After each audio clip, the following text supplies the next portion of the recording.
This may come in handy.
Blast! My exit has been sealed off. The barrel was replaced. I'll have to find another way.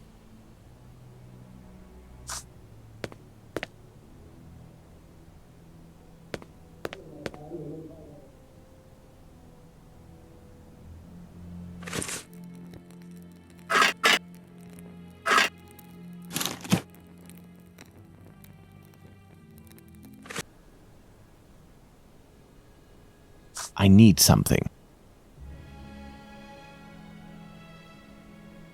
I need something.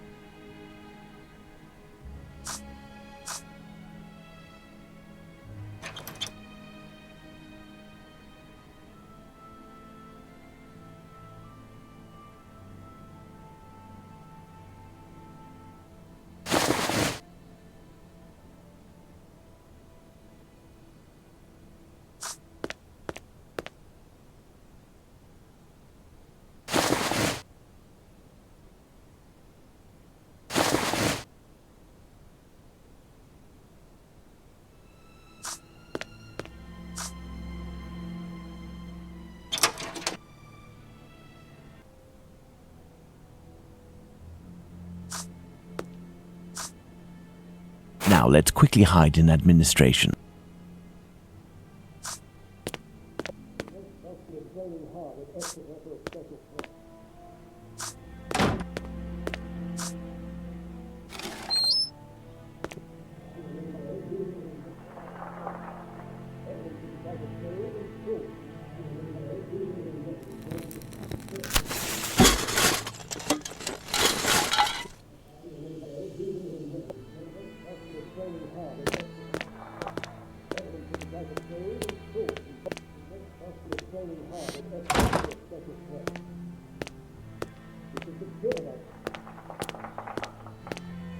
Let's visit Joseph Levy at 36 Middlesex Street.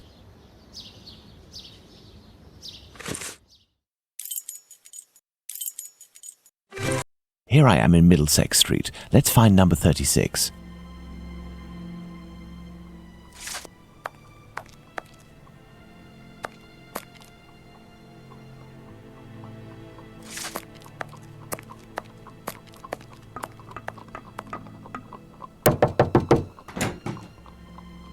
Hello, sir.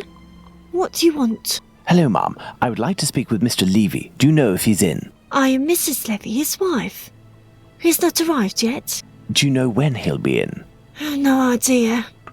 You know, he works at the butcher's and helps at the slaughterhouse. It often happens that he doesn't come in until early morning and then leaves right away. Well, listen, as soon as your husband Joseph returns, tell him that... My husband isn't called Joseph. You aren't the wife of Joseph Hyam Levy? No, of course not. I'm the wife of Jacob Levy. Mr. Hyam Levy used to live here with his parents, but he moved. Mommy, who's the man that you are talking to? But this poor child has syphilis. He carries the mark on his face. Leave us, children. Go back inside with your brothers and sisters. Yes, Mother.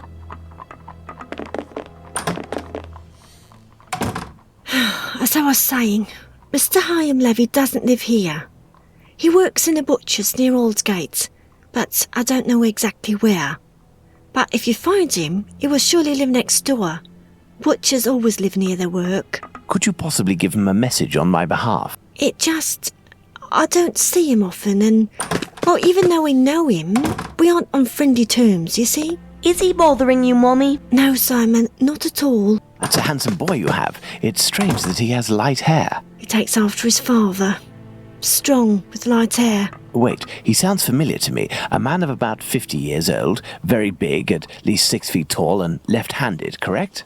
You are mistaken yet again. My husband is only 32 years old, no taller than 5'3", and he's right-handed. Obviously, there are many levies in the area. I will leave you, and I pray that you will excuse the disturbance. Perhaps we will have the pleasure of meeting again. Farewell, ma'am. Goodbye, sir.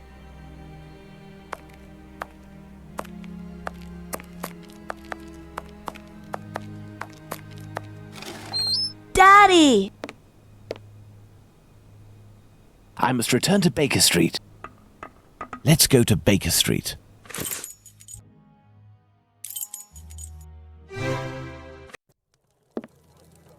Well, Watson, not looking so good. Whose fault is that, Holmes? If you hadn't shown me your masterpiece in clay. Some actions have much larger repercussions than would be assumed at first glance. Listen, Watson, in a few minutes I will leave Baker Street in order to meet Jack the Ripper and put an end to his crimes. Beforehand, I want to go over all our discoveries to assure myself that everything is clear. Jack the Ripper? You know the identity of Jack the Ripper? Without a shadow of a doubt, Watson, and I assure you that we are in possession of all the elements required to determine who Jack the Ripper is. Would you like to do this work with me?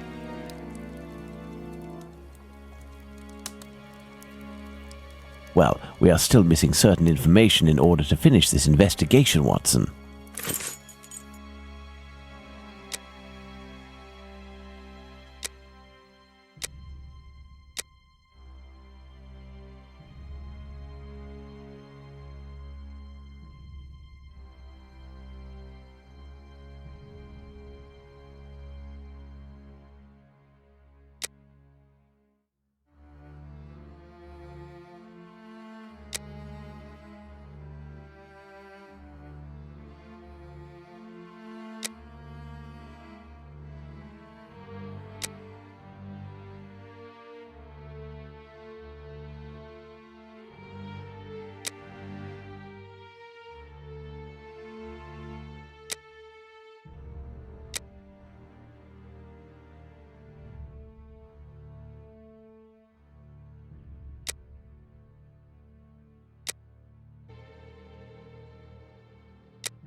Perfect, Watson.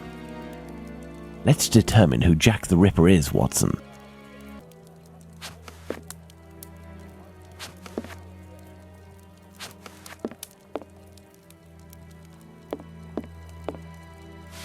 Thus, we have 5 suspects. Let's add the elements that correspond to each of them.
And there you go, Watson. Jacob Levy, Jack the Ripper.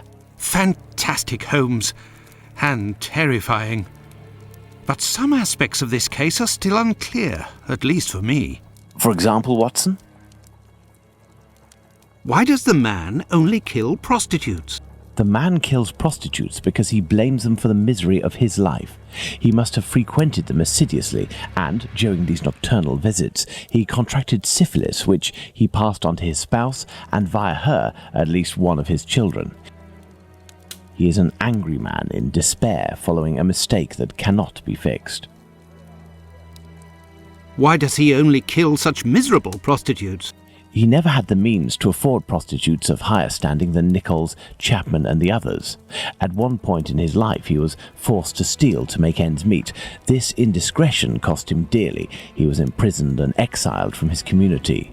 He had frequented low-class prostitutes, thus it was they who infected him and they who must pay. But why did he remove the organs? To take vengeance on his own community, which rejected him and had more success than he. He is a man who bore the burden of a sinister reputation, that of a thief and a madman, because of his internment. So he took his vengeance in the most cowardly and horrific manner imaginable. He rubbed his knife on the uterus of a sick prostitute before using it. He passed Edow's kidney off as a veal kidney. Why did he disfigure the faces of the last 2 victims? Revenge yet again, Watson. This is what you did to my child. You will suffer the same fate. And the piece of apron and the message at Goulston Street? The only reason to have placed the piece of apron, incriminating the message and attracting attention towards himself, is that the people that Levy holds responsible for his arrest live in this building. The butcher's where he committed the theft is found in Goulston Street, and the majority of the butchers who denounced him surely live close to their workplaces. But finally, Holmes, why didn't his wife or anyone else notice anything? His wife has many children and must be very busy. The man is a butcher, which must facilitate things when one is questioned by the police in the street and must justify the bloodstains on oneself. Furthermore, butchers often work during the night as the meat must be sold fresh each morning. His nocturnal absences were easily justifiable. Finally, he works in a butcher's or slaughterhouses. Nothing could be more simple than slipping a kidney in here and using a knife soiled with human blood there.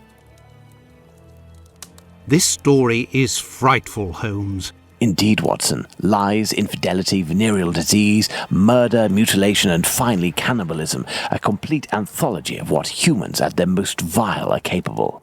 Let's go at once to Whitechapel and put this madman where he can do no more harm, Holmes. Let's, Watson.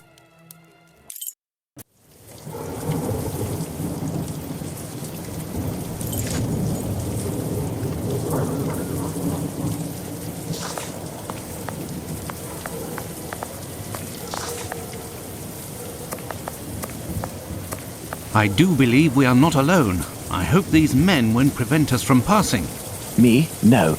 But you, yes, Watson. Your journey ends here tonight. Pardon? You're sometimes a little hot-headed. Moreover, Mr. Solomonovich has a few things to tell you. I won't be long.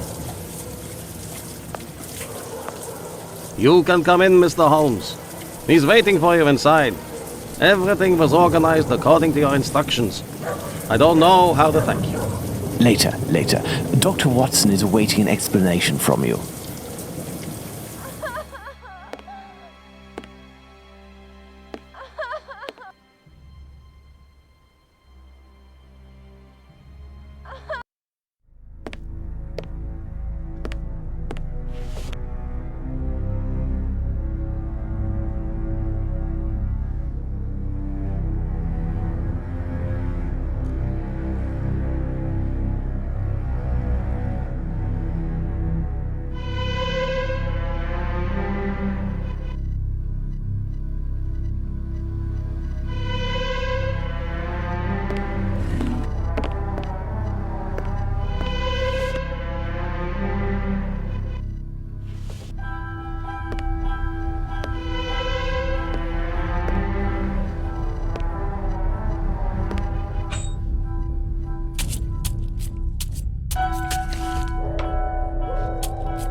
Hello, Watson. Holmes, have you the slightest idea what you are doing?